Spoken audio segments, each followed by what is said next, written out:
Assalamualaikum warahmatullahi wabarakatuh. Anak-anak sekalian, pada hari ini kita kembali belajar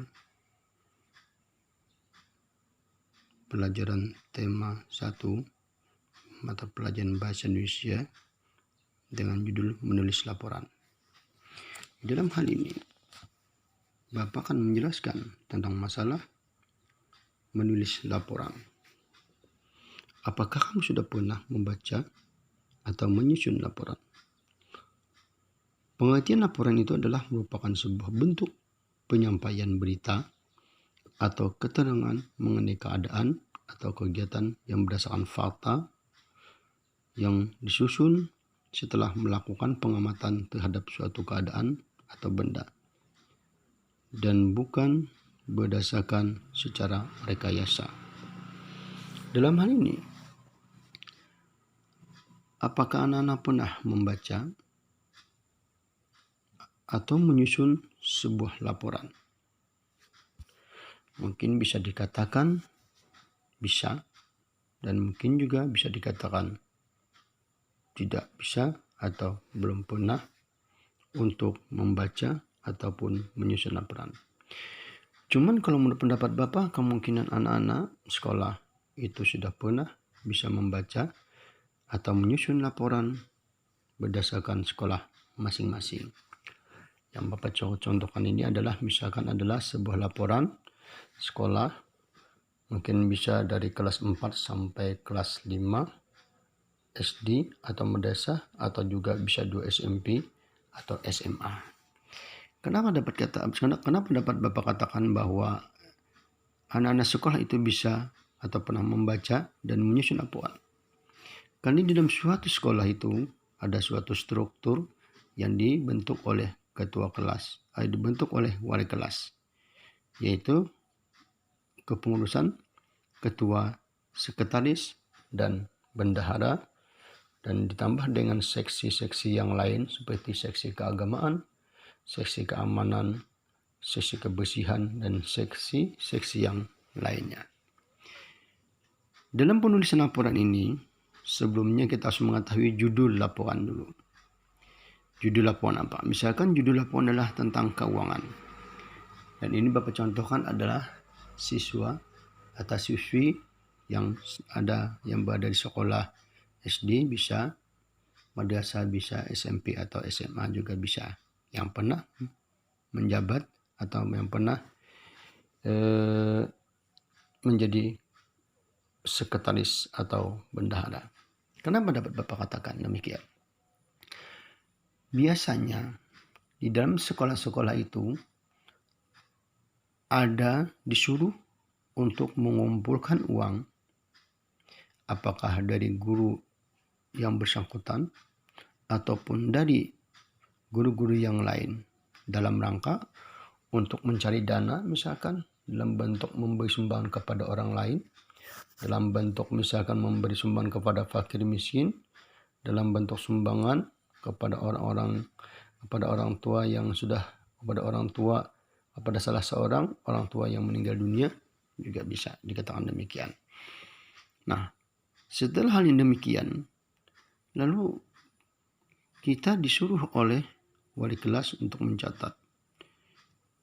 Misalkan jumlah sekolah itu adalah 25 orang.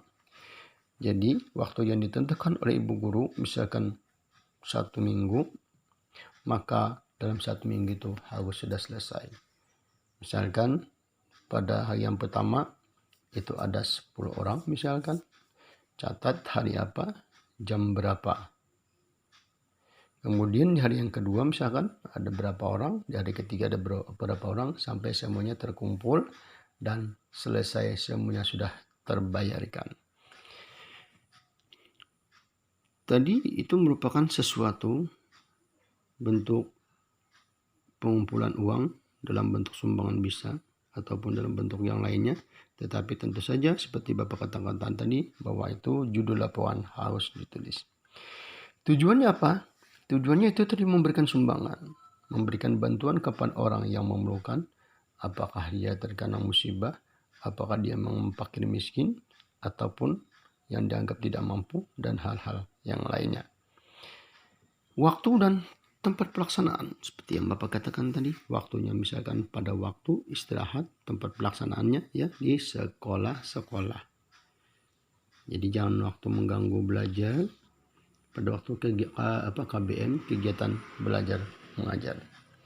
Kemudian setelah diamati semua anak-anak, semua siswa-siswi, teman-teman kita sudah mengumpul semua, lalu kita simpulkan di bawah sana bahwa semuanya sudah dibayar dan sudah terkumpul semuanya, dan setelah itu tulis di bawahnya Banjarmasin tanggal berapa, bulan berapa, kita laporkan kepada wali kelas atau kepada ibu guru yang telah memerintahkan kita untuk mengumpulkan uang.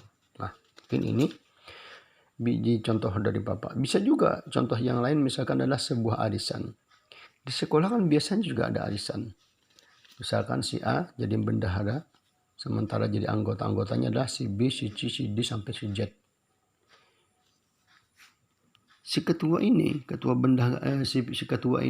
yang menangani tentang masalah keuangan arisan, dia mencatat setiap hari siapa yang bayar, siapa yang belum, siapa yang sudah atau siapa yang belum. Jadi dia tahu, dan semuanya harus terkumpul pada setiap 1 bulan, yang biasanya 1 bulan sekali untuk dikuncangkan siapa yang dapat, maka semuanya harus terkumpul. Dan setelah terkumpul semuanya, lalu kata ketua tentang masalah arisan tersebut, maka arisan bisa dicabut karena semuanya sudah terkumpul dan sudah 1 bulan dilaksanakan. Karena sudah 1 bulan yang setiap bulannya kita laksanakan. Ya, demikian dulu penjelasan Bapak tentang mengenai bahasa Indonesia, yaitu menulis laporan. Sekarang kita lanjutkan kepada pelajaran matematika, yaitu perkalian sebagai penjumlahan berulang. Masih ingatkah dengan soal perkalian yang telah dipelajari sebelumnya? Secara sederhana, perkalian dapat diartikan sebagai penjumlahan yang diulang.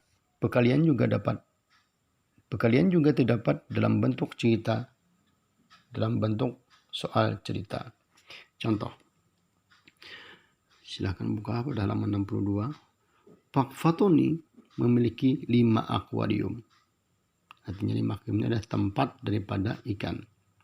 Setiap akuarium terdapat 4 ekor ikan. Nah, jadi Pak Fatoni memiliki 5 akuarium. Setiap akuarium terdapat 4 ekor ikan. Lalu berapa jumlah ikan yang dimiliki Pak Fatoni? Ya sudah, dihitung aja. 5 kali 4 sama dengan 20. Karena akuariumnya 5 dan ikannya 4, 5 kali 4 sama dengan 20. Jadi jumlahnya 20. Bisa dengan kata 4 tambah 4 tambah 4 tambah 4 tambah 4 tambah 4. Artinya 4-nya 5 kali sama dengan 20. Oke. Contoh yang kedua adalah, misalkan Pak Udin mempunyai 5 ekor kambing. Setiap kambing itu beranak 2 ekor. Jadi berapa jumlah ekor kambing yang ada pada Pak Udin? Ya sudah, 5 kali 2 kan, karena 5 ekor, kemudian beranak 5 ekor itu beranak 2. Jadi 5 kali 2 sama dengan 10 dan seterusnya. Demikian penjelasan Bapak tentang masalah perkalian sebagai penjumlahan berulang. Silakan anak-anak sekalian bikin video.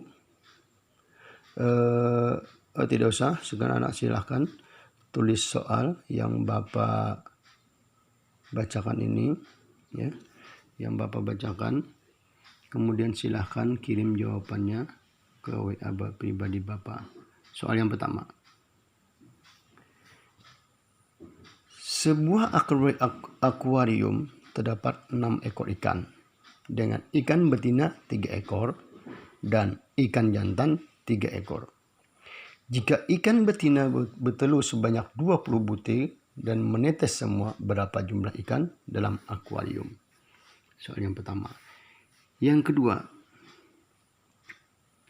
peternak ikan memiliki 9 induk ikan arowana. Peternak ikan memiliki 9 indukan ikan arwana. Setiap indukan terdapat menghasilkan anakan ikan sebanyak 30 ekor. Hitunglah jumlah anakan ikan arwana yang akan dimiliki peternak. Ya, sekian. Silakan jawab, kirim ke WA pribadi Bapak. Wassalamualaikum warahmatullahi wabarakatuh.